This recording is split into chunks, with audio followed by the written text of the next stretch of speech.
कहते हैं। तो ऐसे कार्बनिक यौगिक जिनमें द्विसंयोजक ऑक्सीजन से तो एल्किल ग्रुप या एरिल ग्रुप समान या असमान जुड़े रहते हैं, उन्हें ईथर कहते हैं। ईथर का सामान्य सूत्र ROR। आर का मतलब यहाँ पर एल्किल ग्रुप है, एल्किल ग्रुप है। ये समान असमान भी हो सकते हैं, इन्हें एलिफेटिक ईथर कहते हैं। इसके एग्जाम्पल हम दिए हुए हैं CH3OCH3, क्योंकि 2 बार CH3 दिया हुआ है इसलिए डाई लगा दिया, और CH3 को मैथिल कहते हैं तो डाई मैथिल ईथर। ये समान ईथर हो, समान एल्किल ग्रुप हो गई। ये समान एल्किल ग्रुप हैं, इसलिए डाई लगाकर मैथिल ईथर लिख दिया इसका नाम। दूसरा एग्जाम्पल इसका CH3OCH2CH3। अब O की इधर CH3 एक ही कार्बन है और O की इधर 2 कार्बन है, तो ये असमान हो गई दोनों तरफ। तब इसका नाम लिखने का तरीका ये होता है, सामान्य नाम लिखने का ये तरीका होता है कि अल्फ़ाबेटिकली जो पहले आता है उसे पहले लिख देते हैं।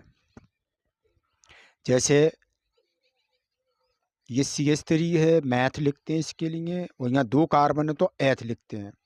तो अल्फ़ाबेट में सबसे पहले E आता है, उसके बाद M आता है। तो इस तरीके से एथिल मैथिल ईथर नाम लिख दिया गया। अब दूसरा हम देख लेते हैं ER, जो एल्किल ग्रुप होता है, वो फिर से ER, ये भी एल्किल ग्रुप होता है। इसे एरोमेटिक ईथर कहते हैं। इसका एग्जाम्पल हमारा ये दिया हुआ है C6H5OC6H5, दोनों तरफ समान है, डाई फेनिल ईथर नाम लिख दिया गया। अब तीसरा हम देख लेते हैं AROAR, aryl group alkyl group, इसे एल्किल एरिल ईथर कहते हैं। इसका एग्जाम्पल C6H5OCH3। तब इसका नाम लिखा हमने मैथिल फेनिल ईथर। ये जितने भी नाम हमने लिखे हैं वो सामान्य नाम है। अब हम समझते हैं ईथर का साधारण पद्धति में नामकरण।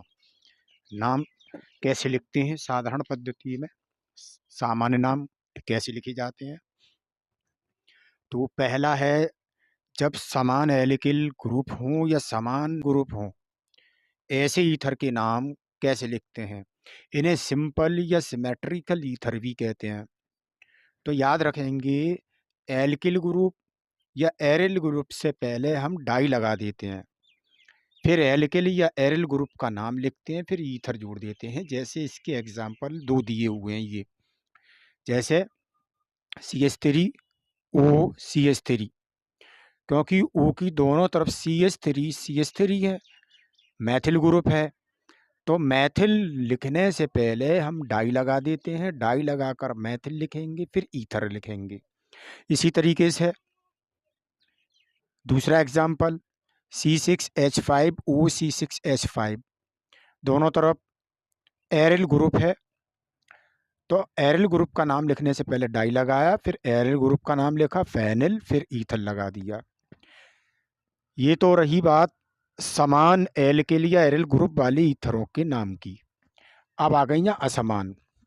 दूसरे नंबर पर है असमान एल्किल या एरिल, ये सिमेट्रिकल ईथर कहते हैं। इसका नाम जब लिखते हैं तो नाम लिखने के लिए एल्किल ईथर लिखते हैं, जिसमें दोनों एल्किल ये दिए हुए हैं, लेकिन इसमें से असमान होंगे दोनों। तो ABCD में अल्फ़ाबेटिकली लेटर जो सबसे पहले आता है, सबसे पहले उसका नाम लिखेंगे। जैसे पहला एग्जाम्पल देखते हैं CH3OCH2CH3। अब इसको तो मैथ कहते हैं, मैथिल ग्रुप, इसको एथिल ग्रुप कहते हैं। तो अल्फ़ाबेटिकली ई पहले आता है और एम बाद में आता है। तो ई वाले का पहले नाम लिख दिया एथिल, फिर मैथिल, ईथर, इस तरीके से इसका नाम हो गया। अब देखते हैं हम दूसरा एग्जाम्पल। दूसरे एग्जाम्पल में हम देखते हैं CH3, CH2, CH2O, CH2, CH2, CH2, CH2, CH3। इधर O के इधर 3 कार्बन हैं और उधर 5 कार्बन है। बोलते हैं 3 कार्बन को प्रोपिल बोलते हैं, 5 वाले को, और 5 वाले को हम पेंटिल बोलते हैं। तो याद रखेंगे कि P से प्रोपिल भी शुरू हो रहा है और P से पेंटिल भी शुरू हो रहा है।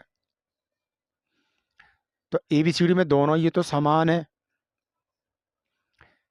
लेकिन इसके बाद आने वाला R और इधर आने वाला E, तो E पहले आता है, R बाद में आता है। तो इसको ही हम ध्यान में रखते हुए इसी का नाम पहले लिखा है पेंटिल, प्रोपिल, ईथर। ये हमारे 2 एग्जाम्पल हैं। अब आगे हम देखते हैं IUPAC नाम कैसे लिखते हैं। के साथ तो हम लिखेंगे एल को एल्कोक्सी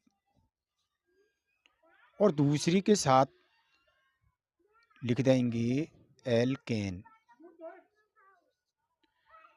मतलब एक के साथ ऑक्सी लिखेंगे और दूसरी के साथ एल्केन लिखेंगे, बस यही नाम इसका IUPAC हो गया। जैसे हमने पिछले वाले में नाम पढ़े थे सामान्य, तो IUPAC में हम देखते हैं इसका नाम। IUPAC में इसका नाम देखने की कोशिश करेंगे, इसे ब्रैकेट में लिख देते हैं। IUPAC नाम जब लिखेंगे तो मैथ, इसका नाम क्या होता है मैथ। CH3 का नाम क्या होता है मैथ। इसके साथ ऑक्सी लगाया और दूसरे CH3 के साथ हमने एन लगा दिया, मैथेन। इसी तरीके से हम दूसरा एग्जाम्पल देख लेते हैं। IUPAC नाम लिख देते हैं इसका, IUPAC। अब इसका कैसे लिखें, जिस एल्किल ग्रुप में कार्बन कम होते हैं उसके साथ ऑक्सी लगाते हैं और अधिक वाले के साथ एन लगाते हैं। इसके एग्जाम्पल देखते हैं। पहला एग्जाम्पल है, यहाँ पर CH3 दिया है, दूसरी तरफ CH2 2 कार्बन दिए, इधर एक है, तो कम किसके साथ है CH3 के साथ। इसका जब IUPAC में नाम लिखेंगे तो मैथ के साथ ऑक्सी लगा देंगे, मैथ से। इसी तरीके से हम देखते हैं दूसरा एग्जाम्पल, उसका जब नाम लिखेंगे, इसमें 3 कार्बन है, उधर 5 कार्बन है, कम के साथ ऑक्सी जोड़ देंगे, यानी इसका नाम क्या हो जाएगा प्रोपॉक्सी पेन C6H5O C6H5। तो इसका जब नाम लिखेंगे तो हम लिखते हैं फिनॉक्सी बेंजीन